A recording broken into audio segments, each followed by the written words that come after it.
Shrimati PL ડાંગર, depot manager Dhoraj.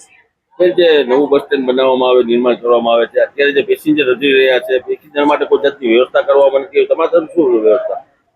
Passenger માટે તમામ વ્યવસ્થાઓ કરવામાં આવેલી છે. જે ટેમ્પરરી બસ સ્ટેશન છે ત્યાં તમામ વ્યવસ્થાઓ છે, પણ કાલ રાતે સતત વરસાદ પડેલો, જેથી છે માટી કાચી પાથરેલી એ બેસી ગયેલી છે, એટલા માટે આ વ્યવસ્થા ઊભી થઈ છે. અનવ્યવસ્થા સવારથી પેસેન્જર વધી રહ્યા, શું કહેશો? હા, એ વરસાદને કારણે રજી રહ્યા છે. હમણાં કલાક પછી અમે નવા બસ સ્ટેશન જે બનાવેલું છે, ટેમ્પરરી બસ સ્ટેશન, એમાં શિફ્ટ થાય છે. એક બાજુ બસ સ્ટેન્ડ નું રિનોવેશન તોડવાનું કામ ચાલી રહ્યું, બીજી તરફ પેસેન્જર અત્યારે રજી રહ્યા જે કંઈ હું તમને એ જ કહું છું કે જે કંઈ અવ્યવસ્થાઓ થઈ છે એ કાલ રાતના સતત વરસાદ પડ્યો ધોરાજીમાં, એના કારણે થોડીક અવ્યવસ્થા ઊભી થઈ છે.